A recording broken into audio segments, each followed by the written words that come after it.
मेरे एक दोस्त ने मुझे व्हाट्सएप पर ये मैसेज फॉरवर्ड किया और पूछा कि इस मैसेज के आने का कारण क्या है और ये मैसेज अगर मुझे मिला है तो अब क्या होगा, क्योंकि मैंने लर्निंग लाइसेंस के लिए फॉर्म अप्लाई किया था, उसका एग्ज़ाम भी मैंने अपने मोबाइल से घर पर ही दिया था और एग्ज़ाम में मेरा जो रिज़ल्ट था वो भी पास। लेकिन मैंने 2-3 दिनों तक वेट किया कि मेरा लर्निंग लाइसेंस बन जाएगा और बनने के बाद वहाँ पर दिखाएगा कि लर्निंग लाइसेंस आप डाउनलोड कर सकते हैं। लेकिन वहाँ पर प्रॉब्लम ये हो गई कि मेरे पास ही मैसेज आ गया। अब चूंकि इसमें लिखा है रिजेक्टेड, तो क्या अब लर्निंग लाइसेंस बनेगा मेरा या नहीं बनेगा? और जो इसमें मैंने एग्ज़ाम दिया है, जो रिज़ल्ट मेरा पास है या जो मैंने पेमेंट किया है, तो उसके बारे में मतलब उसने बहुत से क्वेश्चन मुझसे कर दिए। तो मैंने सोचा कि जब इतने से क्वेश्चन हैं और उनका जवाब मैं देने ही जा रहा हूँ तो क्यों ना आप लोगों को दिए जाएँ।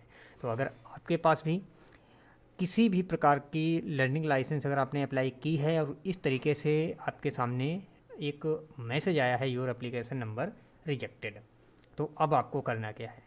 अगर इस एप्लीकेशन नंबर का स्टेटस अगर हम चेक करने जाते हैं, तो जैसे कि स्टेटस की बात करें तो यहाँ देखें application number, date of birth हमने जब एंटर किया तो नीचे आप देखेंगे रेड कलर से एक लाइन लिखी हुई है, लिखा है this application number is rejected, can't proceed further.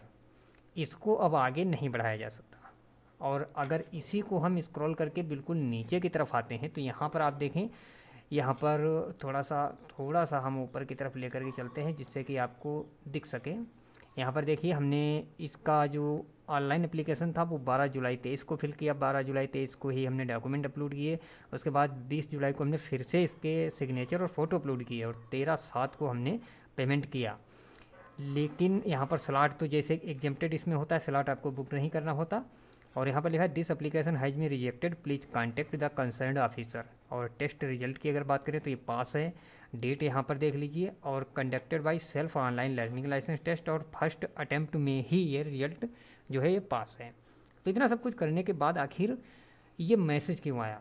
ठीक है, तो इसका भी जवाब मैं दूंगा, साथ ही ये भी जवाब आपको दूंगा कि अगर आपको भी ये मैसेज मिला है तो अब आगे आपको क्या करना है। ओके, ऊपर बढ़ते हैं। यहाँ पर अगर आप देखें इशू ऑफ लर्नर लाइसेंस के लाइसेंस जो थी वो लर्निंग लाइसेंस के लिए फॉर्म भरा गया था। व्हीकल का क्लास आप देख लें तो मोटरसाइकिल विद गियर है और लाइट मोटर वाहन है, मतलब 4 पहिया वाहन और मोटरसाइकिल। ठीक है, इन दोनों के लिए यहाँ पर जो ऑब्जेक्शन लिया गया है या रिमार्क जो दिया है वो लिखा है learning licence test violation found. यहाँ पर आपने कुछ ना कुछ गलती ज़रूर की है जो आपको नहीं करनी चाहिए थी ऑनलाइन एग्ज़ाम देते समय। बहुत सी चीज़ें यहाँ पर बताई जाती हैं कि जब आप एग्ज़ाम दे रहे हों उस समय पर आपका कैमरा भले ही ना खुला हो, लेकिन आपको दिखे भले ही ना कि मेरा फ़ोटो कहीं पर स्क्रीन पर कहीं पर भी आपका फ़ोटो ना आए साइड में, लेकिन उस समय पर भी कैमरा आपका चलता रहता है। दूसरा, आपके लैपटॉप का रिकॉर्डिंग उस समय ऑन रहता है। अगर आप मोबाइल से यूज़ करते हैं तो मोबाइल में रिकॉर्डिंग ऑन रहती है।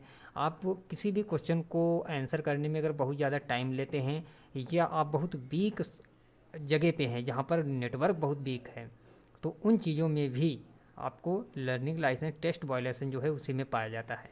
तो सबसे पहले यहाँ पर जो प्रॉब्लम हुई, मैंने उनसे जानकारी ली तो उन्होंने यही बताया कि मैं जब एग्ज़ाम दे रहा था तो वहाँ पर मैंने एग्ज़ाम दिया तो एग्ज़ाम में क्वेश्चन जो थे वो बहुत लेट आ रहे थे। ऐसा लग रहा था कि बिल्कुल नेटवर्क या कहें कि सर्वर बिल्कुल काम ही नहीं कर रहा। एक का मैं टिक लगा देता, कुछ समय वेट करता, नेक्स्ट होता, और उसके बाद थोड़ी देर रुक करके पेज बिल्कुल ब्लैंक हो जाता। फिर थोड़ी देर बाद 1 लाइन 2 लाइन 3 लाइन इस तरीके से कर करके एक एक करके पूरा क्वेश्चन आता था। बहुत टाइम लग रहा था। लगभग उन्होंने 15 क्वेश्चन के आंसर करने में, उनमें भी इन्होंने 9 ही क्वेश्चन आंसर किए थे, माफ़ कीजिए 8 ही किए थे, क्योंकि 8 में ही पास हो जाते हैं। 8 इन्होंने शुरुआत के सभी क्वेश्चन का आंसर सही दिया और उन 8 में लगभग उनके कहने के हिसाब से लगभग उन्हें 15 मिनट का टाइम लगा। तो आप मान के चलिए एक क्वेश्चन में उनको 2 मिनट का टाइम लगा। तो वो खुद बता रहे थे कि मैं इतना थक गया था बैठे बैठे कि पूरा शरीर पसीने से भीग गया, लेकिन बहुत स्लो नेटवर्क चल रहा था।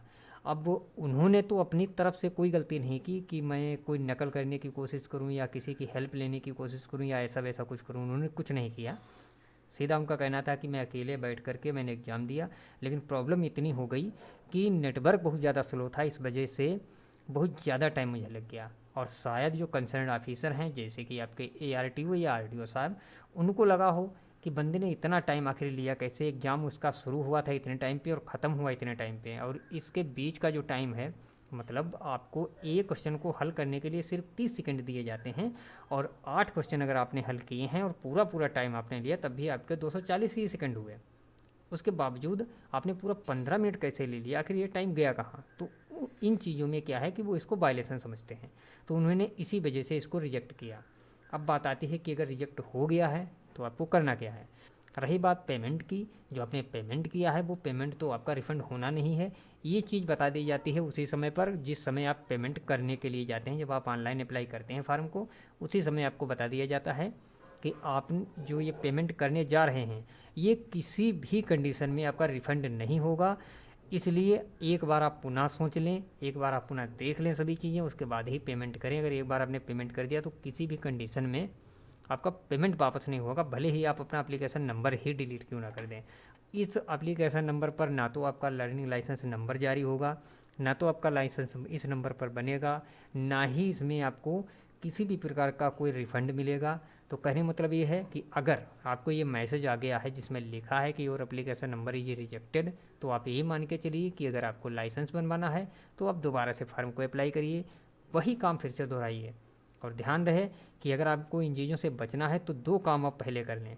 सबसे पहला काम तो ये करें कि आप ऐसी जगह पर बैठें जहाँ पर कोई दूसरा व्यक्ति आपके आसपास में नहीं होना चाहिए। इस चीज़ का आपको बहुत अच्छी तरीके से आपको ध्यान रखना है, ओके। हालांकि बाकी वीडियोज़ मैंने बनाए हैं जिनमें आपको लर्निंग लाइसेंस किस तरीके से हम बनवाते हैं, फार्म ऑनलाइन करते हैं। लर्निंग लाइसेंस में अगर आपका फ़ोटो मैच नहीं हो रहा तो आप क्या करेंगे, लर्निंग लाइसेंस में कौन कौन से क्वेश्चन आते हैं, किस टाइप के क्वेश्चन आते हैं, ये चीज़ें।